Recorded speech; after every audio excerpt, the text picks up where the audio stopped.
हरि ओम तत्सत् श्रीमते रामचंद्राय नमः। श्रीमते रामानंदाचार्याय नमः। श्रीमते मलूकदासाय नमः। हरिविधि वशिष्ठ शक्ति पराशर व्यास शुकदेवान् वैशंपायनमुग्रश्रवसं च नुमः पुराण गुरुमुख्यान् त्रय्यारुणिं कश्यपञ्च सावर्णिम् अकृतवृणम् रोमहर्षणहारितौ मैत्रेयं च मृकण्डजम् शेषं सांख्यायनं चाथ चतुरस्सनकादिकान् श्रीमहाभारतं वेदान् कणादं जयमिनिं मुनिं पतञ्जलिम् अक्षपादं व्यासं च कपिलं हरिं छन्दः कृतः शोककृतः साहित्यकृतिनोऽखिलान्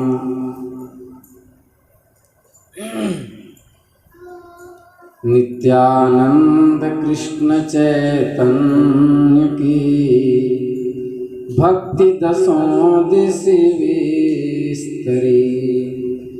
नित्यानंद कृष्ण चैतन्य की भक्ति दसों दिश विस्तरी। हरे रामा हरे रामा राम राम हरे हरे।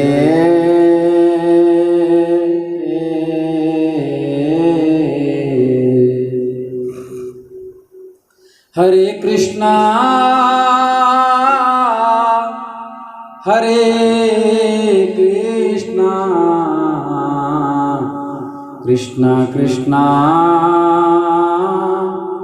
हरे हरे। हरे रामा हरे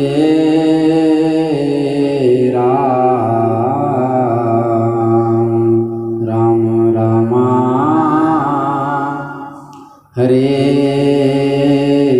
हरे।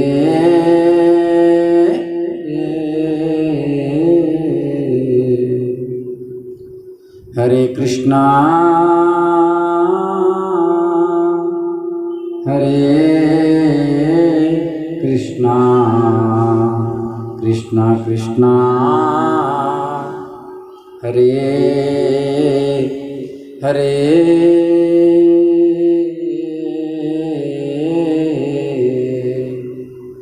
श्री वृंदावन बिहारी लाल की जय।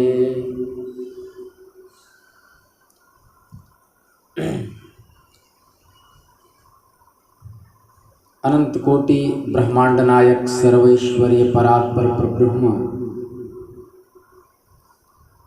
भगवान श्री कृष्ण चैतन्य महाप्रभु की असीम अनुकंपा से हम लोग श्रावण मास के उपलक्ष्य पर भगवान धुरजटी शंभु विश्वनाथ जी की पावन नगरी काशी के धराधाम पर बैठ करके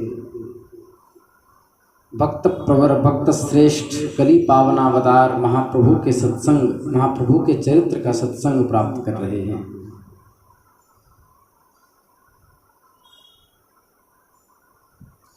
ये वह जो प्रेम रस है, भगवत तत्व का जो प्रेम रस है, उस प्रेम का यथार्थ में आस्वादन कौन कर सकता है? क्योंकि प्रेम एक अनुपमेय वस्तु है। स्थावर जंगम चर अचर सजीव निर्जीव संपूर्ण चराचर जगत में प्रेम आप्त हो रहा है, व्याप्त हो रहा है। किसी विद्वान ने लिखा, सर्वथैव दुरूहोऽयम्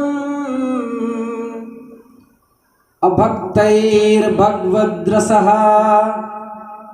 तत्पादाम्बुज सर्वस्वैर्भक्तैरेवानुरस्यते। भक्तिरसामृत सिंधु का श्लोक है। जिन्होंने सांसारिक भोगों को ही सब कुछ समझ रखा है, संसार को जो सत्य मानता है, असंसारिक सुखों में ही जो आप्लवित है, जो विषय भोगों में ही आकृष्ट है, आबद्ध है, ऐसे अभक्तों को भगवान के प्रिय चरित्र का रस प्राप्त नहीं हो सकता।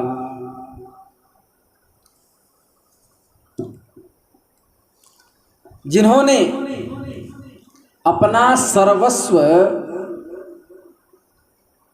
उस सांवले नटवर गिरधारी के चरणों में समर्पित कर रखा है, जो सर्वतो भावेन उसी के बन गया है, वही उस ऐकांतिक रस का आस्वादन कर सकता है।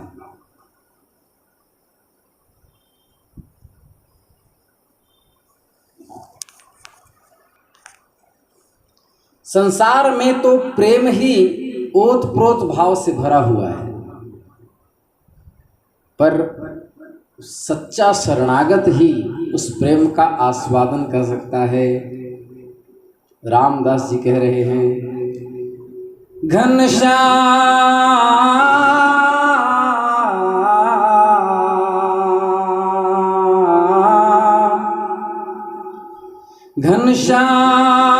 तुम्हारे मिलने को जीवन की बाजी लगा चुके। तुम मानो या ना हमें मानो, हम तुमको अपना बना चुके। तुम मानो या ना हमें मानो, हम तुमको अपना बना चुके। यदि दुर्गति प्रभु मेरी होगी, अपकीर्ति भी तेरी होगी। हम नंद सुवन गोपाल के हैं, यह बात जगत को बता चुके। घनश्याम तुम्हारे मिलने को जीवन की बाजी लगा चुके। तुम मानो या ना हमें मानो, हम तुमको अपना बना चुके। मद लोभ मोह दुख देते हैं, आने प्रभु और न देते हैं। अब तुम ही हटा दो इन्हें प्रभु, कितना हम इनको हटा चुके।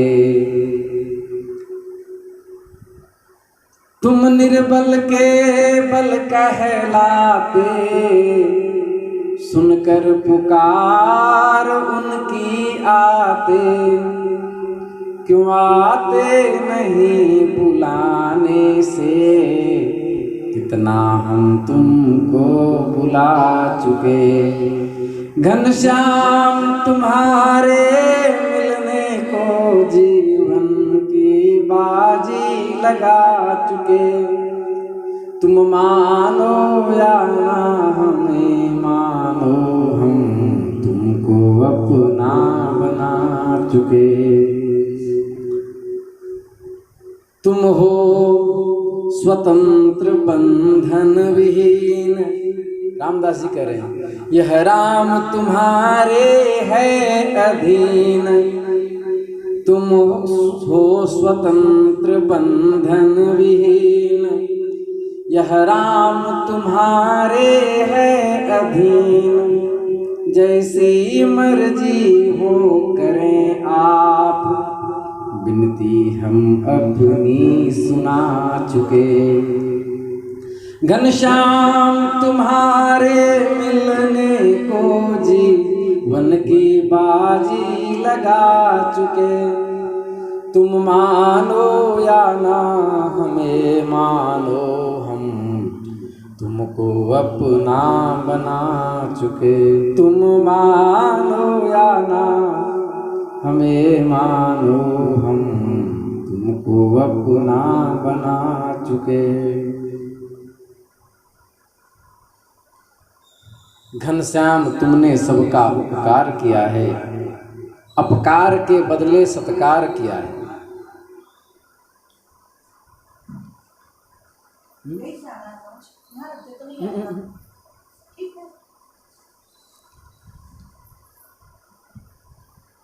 जो भगवत भक्त होते हैं उनकी प्रत्येक चेष्टा प्रेमात्मिका होती है, प्रेम से ओतप्रोत भरा हुआ उनका संपूर्ण जीवन होता है। वे सदा प्रेम रूपी वारुणी पान करके लोकमाय बाह्य अवस्था में उन्मत्त बने रहते हैं, सदा प्रेम प्लव में जीते रहते हैं, प्रेम रूपी समुद्र में स्नान करते रहते हैं, प्रेम के लहर में झकोरे खाते रहते हैं।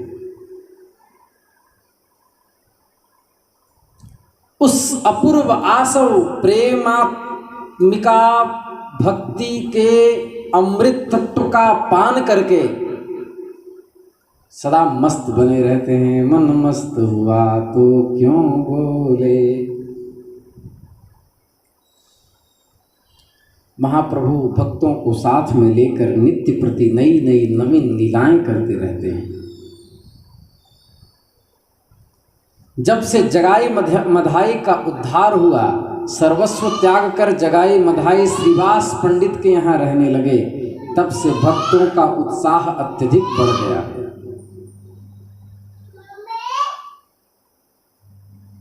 अन्य लोग भी संकीर्तन के महत्व को समझने लगे।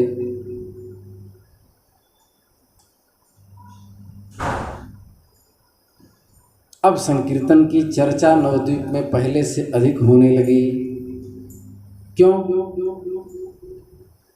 संकीर्तन की चर्चा अधिक क्यों होने लगी?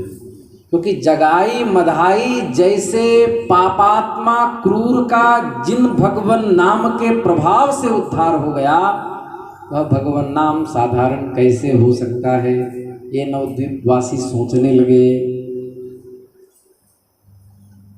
लेकिन निंदक अब कीर्तन को बदनाम करने की चेष्टा करने लगे।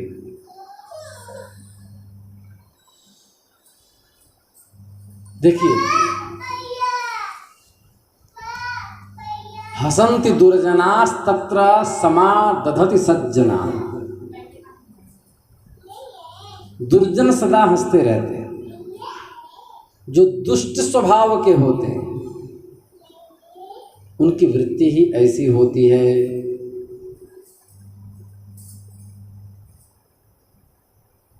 वंदा प्रथम खल गण सति भाई, जे बिनु काज दाहिने हुआएं।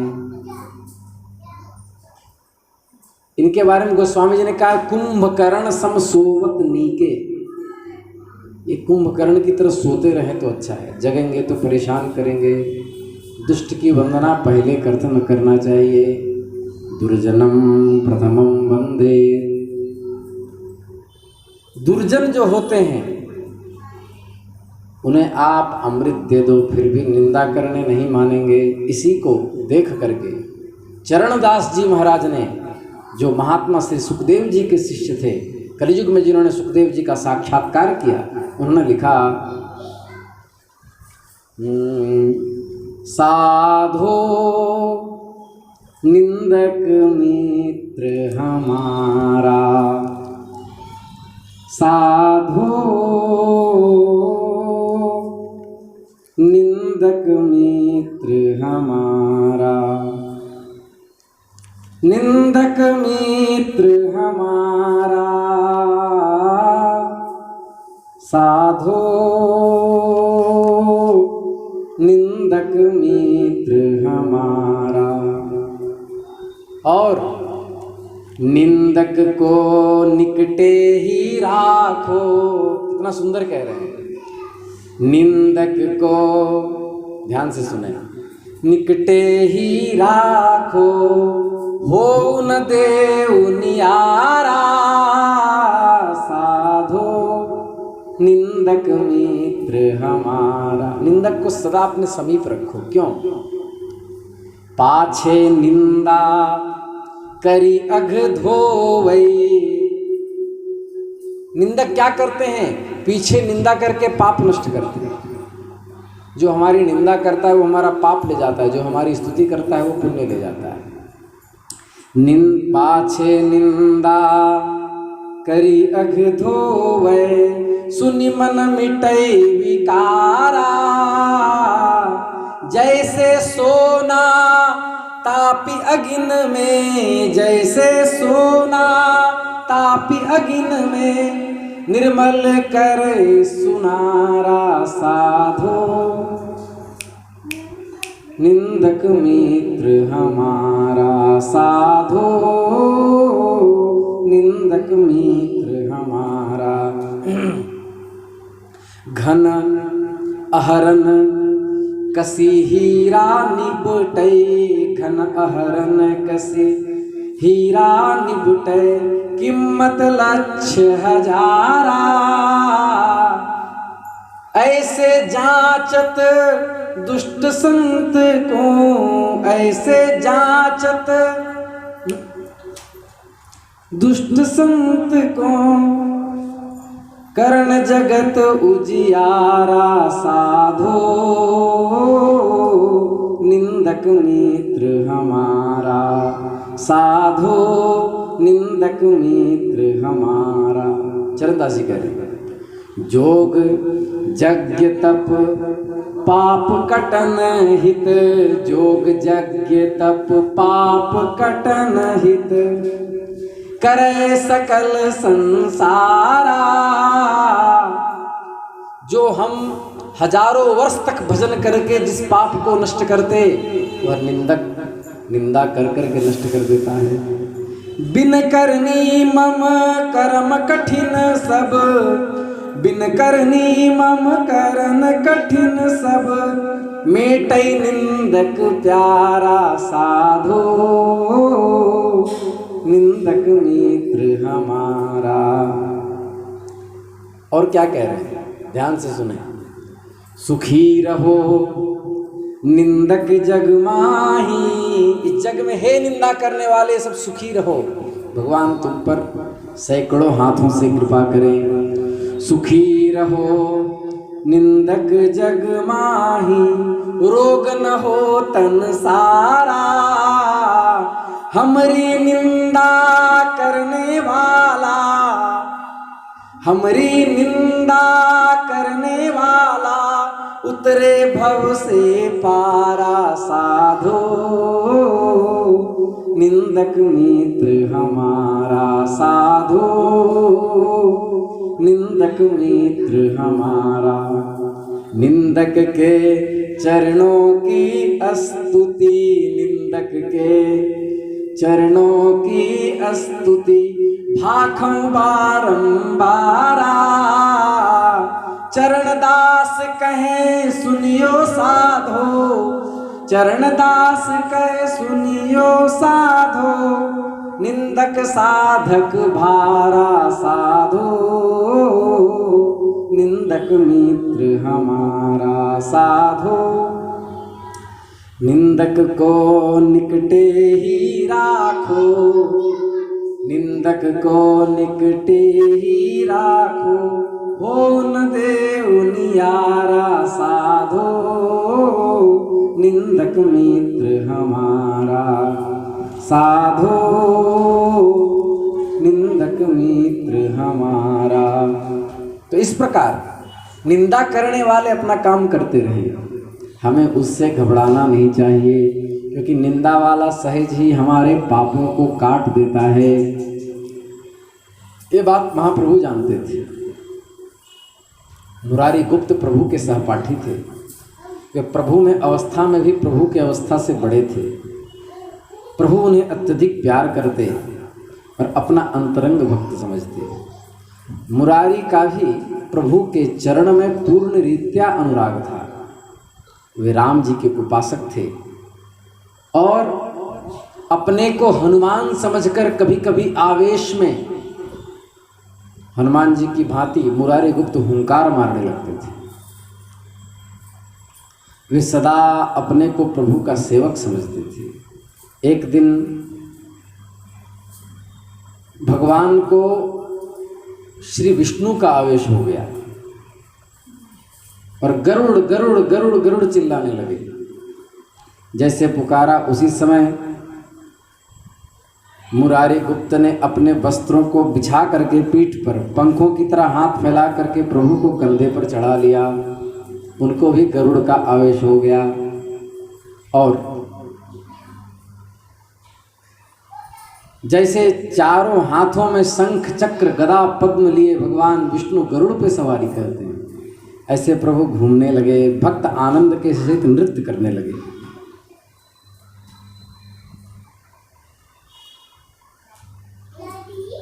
मालती देवी और सची माता आदि अन्य भक्तांगनाओं ने, स्त्रियों ने जब देखा कि मुरारी के कंधे पर महाप्रभु चढ़े हुए तो भयभीत होने लगी।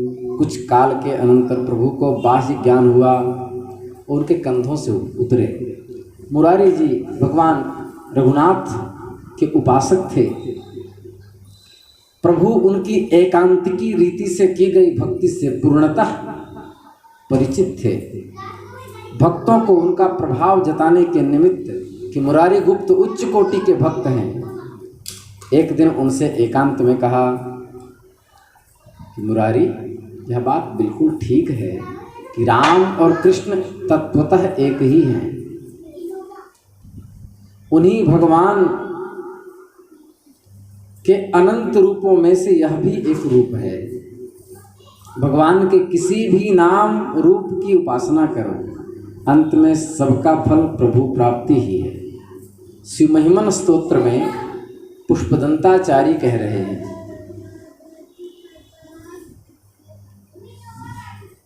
रुचीनां वैचित्र्या ऋजुकुटिल नानापथजुषां नृणामेको गम्यस्त्वमसि पयसामर्णव इव महिम्नः पारन्ते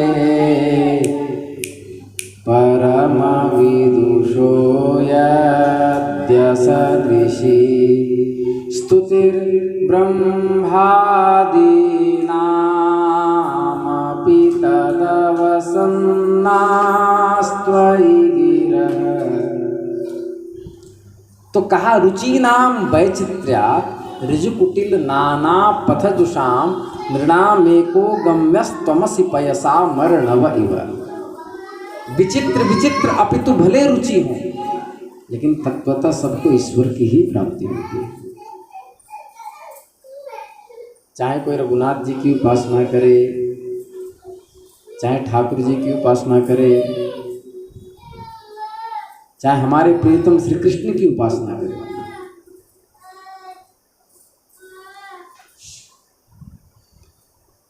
लेकिन किंतु रामचंद्र जी की लीलाओं से महाप्रभु कह रहे हैं, ऐसा इसलिए कह रहे हैं कि भक्तों के बीच मुरारी गुप्त जी का प्रभाव सामने आए।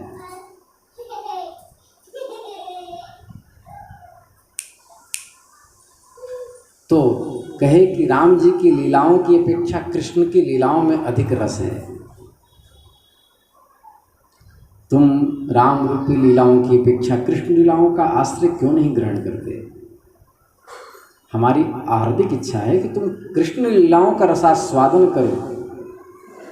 आज से श्री कृष्ण को ही अपना सर्वस्व मान करके और उनकी अर्चा पूजा करो। अब भला जिसके प्राण धन रामचंद्र जी हों वो कृष्ण की तरफ क्यों जाएगा? आधुनिक भाषा में दिल एक बार दिया जाता है। प्रभु की आज्ञा मुरारी ने सिरोधारी कर ली, किंतु उनके हृदय में खलबली सी मच गई। वे जन्म से ही रामोपासक थे। उनका चित्त जो राम रूप में रमा हुआ था, उन्हें कृष्णोपासना के लिए आज्ञान्वित होना यह बड़ी कठिन होने लगा। रात भर इसी असमंजस में पड़े आंसू बहाते रहे। क्षण भर के लिए दीवाने को नींद कहाँ, क्षण भर के लिए भी निद्रा नहीं आई। पूरी रात्रि रोते रोते ही बीत गई। सुबह उठे, महाप्रभु के चरणों को प्रणाम किया। प्रभु, इस मस्तक को हमने राम को बेच दिया है। जो माथा राम जी के चरणों में बिक गया है वो किसी के सामने नत कैसे हो सकता है? गोस्वामी जी ने कहा, कित मुरली कित चंद्रिका कित गोपियन के साथ।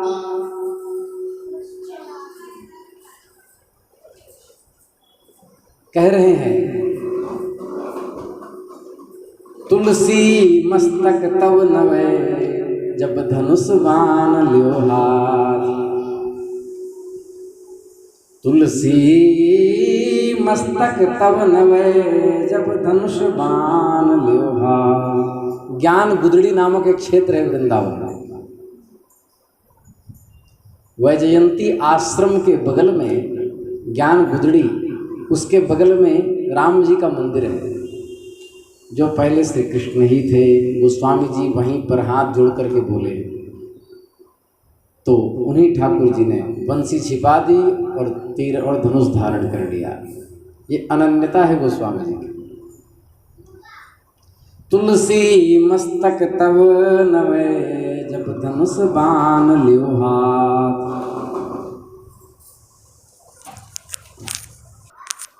प्रभु, ये मस्तक हमने बेच दिया है। हे नाथ, मैं आत्मघात कर लूँगा, किंतु रामोपासना का परित्याग हमसे नहीं हो सकता और आपकी आज्ञा का उल्लंघन करने की सामर्थ्य भी मुझ में नहीं है। इतना कहते ही मुरारी गुप्त फूट फूट करके रोने लगे। प्रभु इनकी ऐसी इष्ट निष्ठा देखकर अत्यंत प्रसन्न हुए।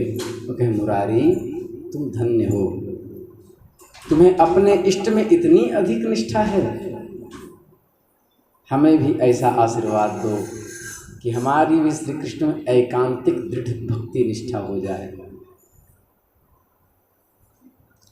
प्रभु ने कहा कि हमने सुना है कि तुमने रघुनाथ जी पर कई श्लोक बनाए। चैतन्य चंद्रोदय नामक ग्रंथ में मुरारी कृत स्तावली है, तो उसको सुनाओ। बड़ी लय से रघुवीराष्टक उन्होंने लिखा था, विद्वान तो थे ही। सुनाने लगे।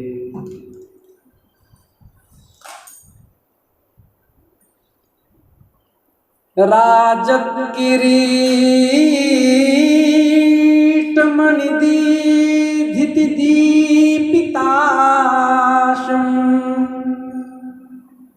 उद्यत बृहस्पति कवि प्रतिमे वहंतम द्वे कुंडले करहितेन्दु समान वक्त्रम रामं जगत्त्रय गुरुं सततं भजामि।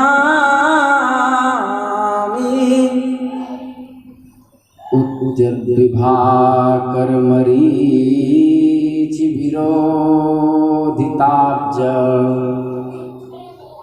नेत्रं सुबिम्बदशनच्छदचारुणासम्। आगे कह रहे हैं, शुभ्रांशुरश्मिपरिनिर्जितचारुहासं रामं जगत्त्रयगुरुं सततं भजामि। रामं जगत्त्रयगुरुं सततं भजामि। बहुत सुंदर श्लोक है।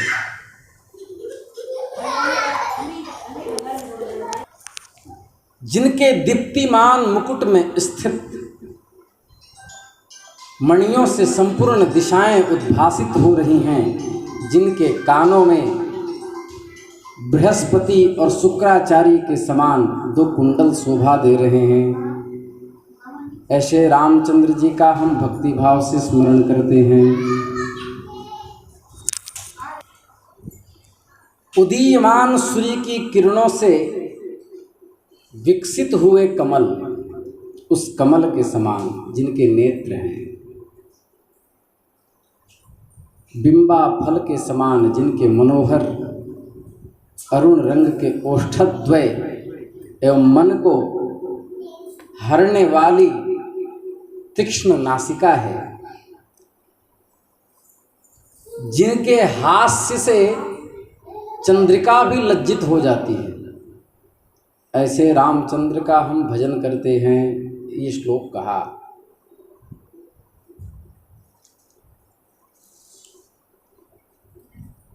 इसमें इस श्लोक को सुनकर के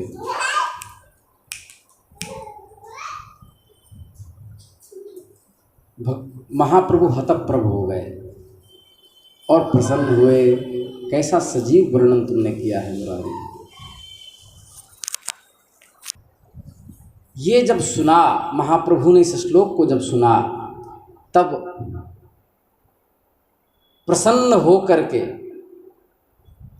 और अपने हाथों से अविरल भक्ति प्राप्त हो ऐसा आशीर्वाद देते हुए उनके मस्तक पर, मुरारी गुप्त के मस्तक पर रामदास चंदन से लिखा। मानो भगवान ने आशीर्वाद दे दिया हो। इत्थं निशम्य रघुनंदन राजसिंहः श्लोकाष्टकं स भगवान् चरणं मुरारे वैद्यस्य मूर्ध्नि विनिधाय लिलेख भाले त्वं रामदास इति भो भव मत्प्रसादात्। त्वं रामदास इति भो भव मत्प्रसादात्। तुम्हें मेरी कृपा से अविरल भक्ति प्राप्त हो और तुम रामदास कहाओ। इस प्रकार प्रभु का असीम अनुग्रह प्राप्त करके आनंद में विभोर होकर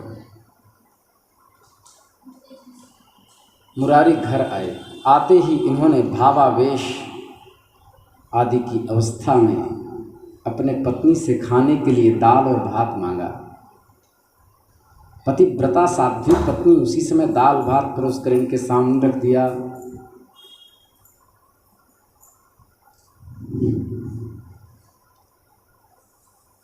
अब तो ग्रास में मिला करके घी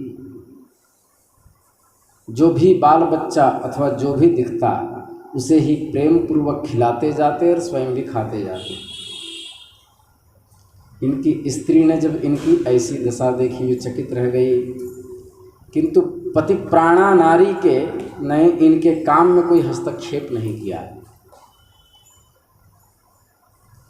इसी प्रकार खा पी करके सो गए। प्रातःकाल उठे तो क्या देखते हैं, महाप्रभु इनके सामने उपस्थित हैं। इन्होंने चरण वंदना की, एक सुंदर आसन लगाया। प्रभु ने हंसते हुए कहा,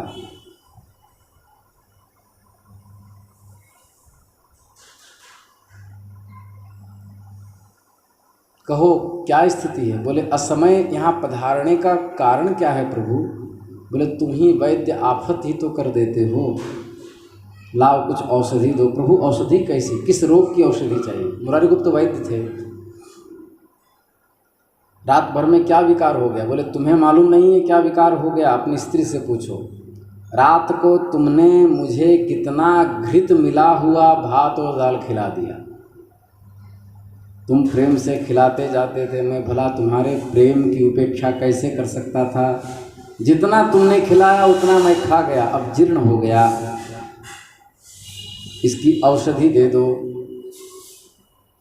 और यह औषधि तुम्हारे जो पास रखी है इस तरह।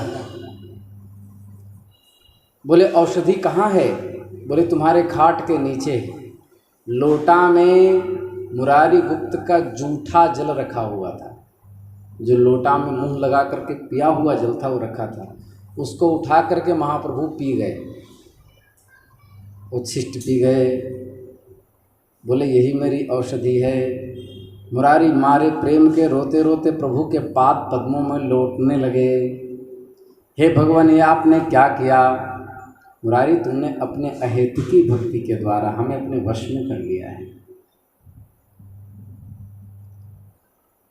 तुम्हारे जूठन खाकर, जूठा खाकर, जूठे जल को पान करके मैं कृतार्थ हो गया, क्योंकि तुम्हारे लार में न जाने कितने भगवान नाम लिए गए होंगे। कैसी अद्भुत निष्ठा थी! मानो महाप्रभु ने ये बता दिया कि जो भगवान के प्राण प्यारे भक्त होते हैं उनके जीव की लार भी पूजनीय होती है।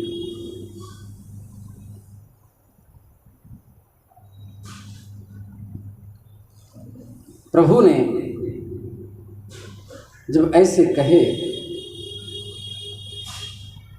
इतना सुनते ही मुरारी गुप्त ने श्रीमद् भागवत के 10वें स्कंद के 81 अध्याय का 16वां श्लोक सुनाया।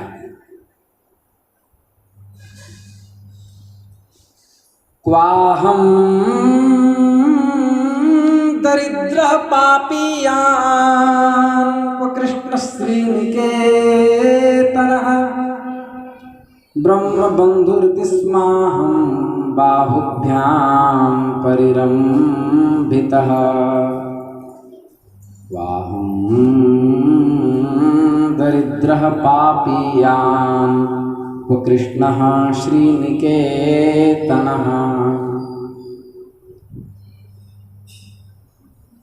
सुदामा भगवान की दयालुता का वर्णन करते हुए कहते हैं भागवत जी में, वही श्लोक का स्मरण किया। सुदामा कह रहे हैं भगवान की दयालुता तो देखिए, कहाँ मैं तो सदा पाप कर्मों में रत रहने वाला दरिद्र ब्राह्मण, कहाँ संपूर्ण ऐश्वर्य के मूलभूत निखिल पुण्याश्रय श्री कृष्ण भगवान, तो भी उन्होंने केवल ब्राह्मण कुल में उत्पन्न हुए जाति मात्र के ब्राह्मण को अपने बाहुओं से आलिंगन किया। इसमें मेरा कुछ भी पुरुषार्थ नहीं, मेरा उतना भजन भी नहीं। कृपालु कृष्ण की अहेतुकी कृपा ही इसका एकमात्र कारण है।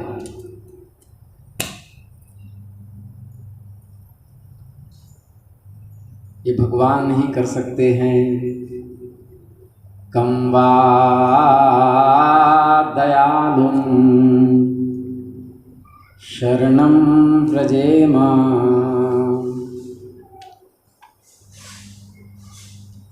अरे मीरा जी कह रही है, पपैया रे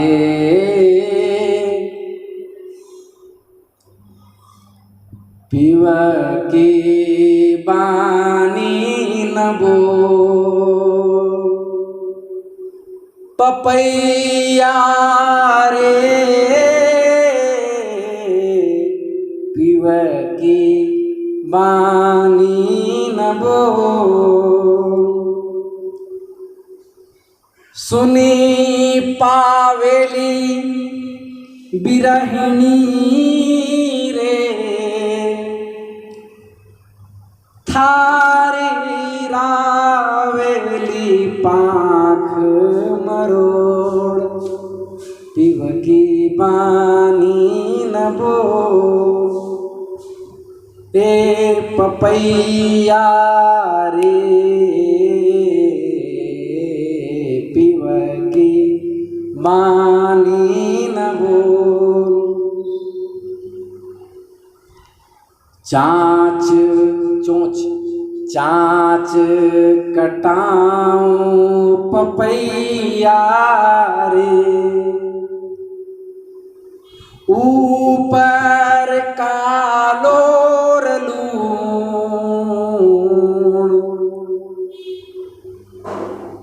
पीव मेरा मैं पीव की, पीव मेरा मैं पीव की। तू पीव कहे सुको पपैया रे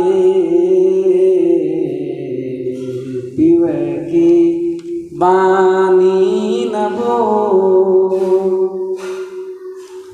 थारा शब्द तुम्हारा शब्द, थारा शब्द सुहावना रे, जो पीव मेला आज, जो पीव मेला।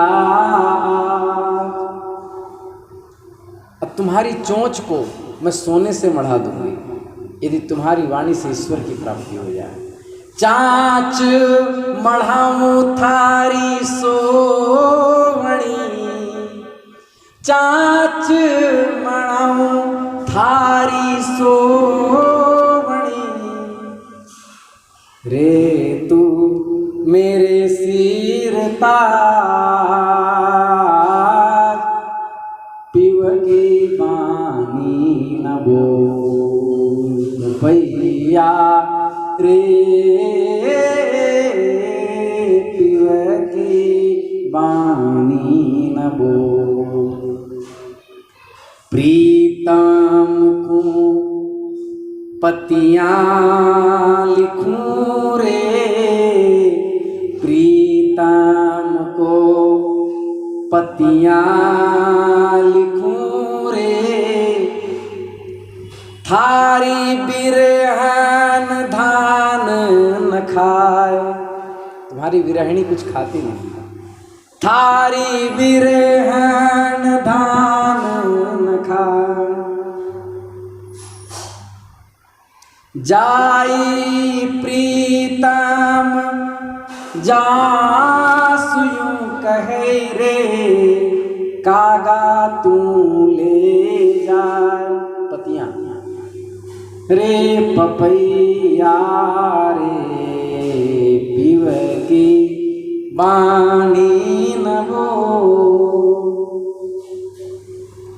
मीरा दासी व्याकुली रे, मीरा दासी व्याकुली रे, पीव पीव करत बिहार। बेगी मिलो प्रभु अंतर जामी, तुम बिन रहो न जाए। पपैया रे पीव की बानी न बोल। हे पपैया रे पिय की वाणी न बोल। कृष्ण की बतिया न बोल, प्रभु की वाणी न बोल। नमः पार्वती पतये हर हर महादेव।